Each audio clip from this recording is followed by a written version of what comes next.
Welcome to today's video. We'll cover key definitions under the Civil Procedure Code, arranged for easy learning with helpful tricks and shortcuts. Whether you are a law student or preparing for exams, these definitions are crucial in civil law. So let's get started. So the first important definition is plaintiff. Plaintiff कौन होता है? The person who initiates a lawsuit. एक lawsuit को initiate कराता है, start कराता है, आरंभ कराता है. कहाँ पर? सिविल कोर्ट में. ठीक है. शॉर्टकट है थिंक ऑफ पी. प्लेंटिफ की बात हो रही है तो प्लेंटिफ का फर्स्ट वर्ड है P. P stands for person. कौन पर्सन? जो केस को स्टार्ट कराएगा, केस को प्रपोज कराएगा. ठीक है.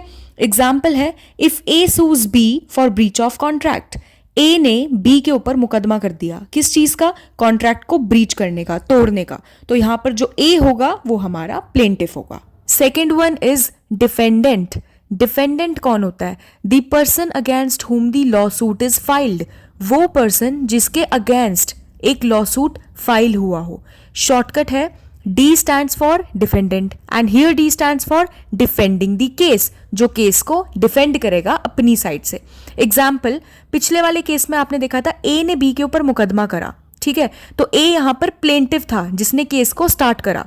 तो B सेकंड वाले केस में डिफेंडेंट होगा जिसके ऊपर मुकदमा चलेगा. Let's discuss a suit. Suit क्या होता है?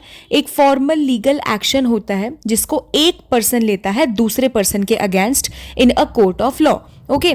ट्रिक है थिंक ऑफ सूट. सूट किससे स्टार्ट हो रहा है? किस लेटर से स्टार्ट हो रहा है? एस से. और एस यहां सजेस्ट करेगा start of a legal process. किसी लीगल प्रोसेस की स्टार्टिंग करना. एग्जाम्पल, ए ने एक सूट फाइल करा कोर्ट में. किस चीज के लिए? कॉम्पेंसेशन को क्लेम करने के लिए. तो यहां पर सूट का मतलब होगा कि कॉम्पेंसेशन को क्लेम करने के लिए एक लीगल प्रोसेस स्टार्ट किया गया है, उसको बोलते हैं suit.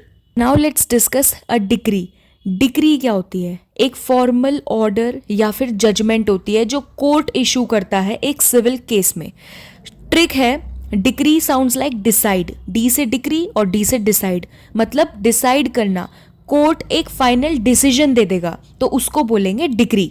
Example, after the trial के बाद जज एक डिक्री इशू करेगा, एक फाइनल डिसीजन देगा कॉम्पेंसेशन के regarding. Now let's discuss N order. Order. Yes, it's a direction which is given by a court. Court इस डायरेक्शन को इशू करता है, लेकिन कहाँ पे ये दी जाती है?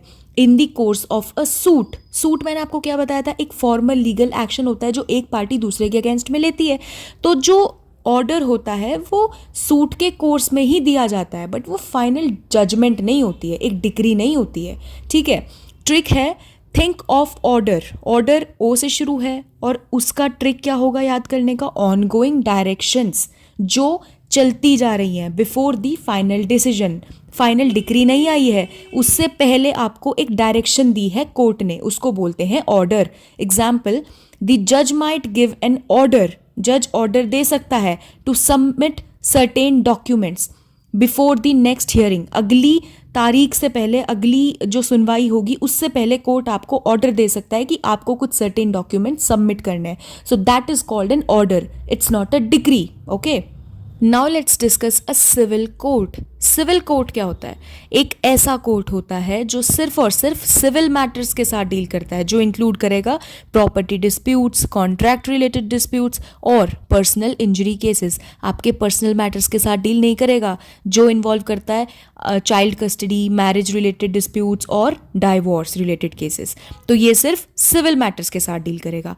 ट्रिक है civil cases starting with the letter C. कहाँ जाएंगे? सिविल कोर्ट में जाएंगे. Example, a property dispute is settled in a civil court. कोई भी प्रॉपर्टी रिलेटेड डिस्प्यूट होगा वो कहाँ सेटल होगा? सिविल कोर्ट में. और जो हमारे मैरिज रिलेटेड या फिर हमारे पर्सनल जितने भी डिस्प्यूट्स होते हैं वो सिविल कोर्ट में नहीं जाते हैं, वो कहाँ जाते हैं? फैमिली कोर्ट में. अब डिस्कस करते हैं प्लीडिंग्स. प्लीडिंग्स क्या होती हैं? रिटन स्टेटमेंट्स होती है पार्टीज की, उन पार्टीज की जो एक केस में इन्वॉल्व्ड हैं. और क्या रिटन स्टेटमेंट्स होगी? प्लेंटिफ की कंप्लेंट्स और डिफेंडेंट का रिप्लाई. ठीक है. शॉर्टकट है P for pleadings and P से प्रोटोकॉल. तो प्लीडिंग्स में एक प्रोटोकॉल होता है, जैसे कि रिटन स्टेटमेंट्स, रिटन डॉक्यूमेंट्स जो होते हैं जब दोनों पार्टीज के बीच में एक्सचेंज करे जाते हैं, तो प्लीडिंग्स जो होती हैं वो प्रोटोकॉल्स को भी इंक्लूड करती हैं. उसके बाद एग्जाम्पल, एक प्लीडिंग जो होती है वो इंक्लूड कर सकती है प्लेंटिफ का पेटिशन। पेटिशन का मतलब होता है याचिका या फिर रिक्वेस्ट, और डिफेंडेंट का response. Now comes an affidavit. Affidavit क्या होती है? एक रिटन स्टेटमेंट होती है जो किसके अंडर में बनती है? ओथ या फिर अफर्मेशन, शपथ या फिर प्रतिज्ञान के अंडर में बनती है वो रिटन स्टेटमेंट। किस लिए बनती है? टू सपोर्ट प्लीडिंग्स और एविडेंसेस। ट्रिक है, ए स्टैंड्स फॉर एफिडेविट, और ए से मतलब निकलता है ऑलवेज स्वॉर्न अंडर ओथ। ठीक है, इसका मतलब है कि हमेशा जो एक एफिडेविट होती है वो शपथ के तहत पे ली जाती है। ठीक है, एग्जाम्पल है, अ विटनेस में फाइल एन एफिडेविट। एक विटनेस एफिडेविट को फाइल कर सकता है इन support of their testimony. Testimony मतलब गवाही, जो वो देगा उसके सपोर्ट पे वो एक एफिडेविट फाइल कर सकता है। Now let's discuss jurisdiction. Jurisdiction क्या होता है? कोर्ट की अथॉरिटी होती है किसी केस को सुनने की और उस केस को डिसाइड करने की। जैसे बोलते हैं ना, कोर्ट के पास जुरिस्डिक्शन है, तो मतलब कोर्ट के पास अथॉरिटी है एक केस को सुनने की और उसको डिसाइड करने की। ट्रिक है, जे स्टैंड्स फॉर जुरिस्डिक्शन, और जे से जज की अथॉरिटी। जज को जब जुरिस्डिक्शन देना होता है कि हाँ मैं इस केस को सुनूंगा और डिसाइड करूंगा। Example, a district court has jurisdiction over cases with in its area. जो एक डिस्ट्रिक्ट कोर्ट होगा, जितने उसके एरिया में उसका जुरिस्डिक्शन होगा वो सिर्फ उन्हीं केसेस के साथ डील कर सकता है। Now let's discuss execution. Execution क्या होता है? एक प्रोसेस होता है कोर्ट की डिक्री को या फिर कोर्ट के ऑर्डर को एनफोर्स कराना। एनफोर्स मतलब लागू करवाना। ट्रिक है, एग्जीक्यूशन का मतलब होता है enforcement. E execution, E enforcement. Enforcement of a courts decision, court के डिसीजन को लागू करवाना। Example, after a decree is passed, decree के पास होने के बाद एग्जीक्यूशन शुरू होता है। जब डिक्री पास हो जाएगी तो उसको हमें लागू करवाना है, तो वही बात बोल रहे हैं कि डिक्री जब पास हो जाएगी तो एग्जीक्यूशन शुरू हो जाएगा टू एंश्योर कंप्लायंस। ये वर्ड तो आपने बहुत सुना होगा, समन्स। कोर्ट समन भेजता है, कोर्ट समन देता है। तो समन यहाँ पर रेफर करता है एक लीगल नोटिस को। वो लीगल नोटिस जो डिफेंडेंट को दिया जाता है। कौन देता है? कोर्ट देता है डिफेंडेंट को कि आप आके कोर्ट में अपीयर हो जाओ डिफेंडेंट साहब। ट्रिक है, एस स्टैंड्स फॉर समन, और उसका ही मतलब होगा send a notice to appear. एक नोटिस भेजना उनको कोर्ट में अपीयर करवाने के लिए। एग्जाम्पल है, a defendant receives a summon. Defendant को जब एक समन मिलेगा, ठीक है, नोटिस मिलेगा कि हाँ मुझे अब कोर्ट में जाके अपीयर होना है जज के सामने। अब डिस्कस करते हैं इंटरिम ऑर्डर। इंटरिम ऑर्डर एक टेम्पररी ऑर्डर होता है, परमानेंट नहीं होता, टेम्पररी ऑर्डर होता है जो कोर्ट पास करता है during the pendency of a case. जब केस की पेंडेंसी चल रही होती है तो कोर्ट एक टेम्पररी ऑर्डर पास करता है। शॉर्टकट है, इंटरिम का मतलब होगा टेम्पररी, मतलब जो ऑर्डर फाइनल डिसीजन से पहले कोर्ट देगा।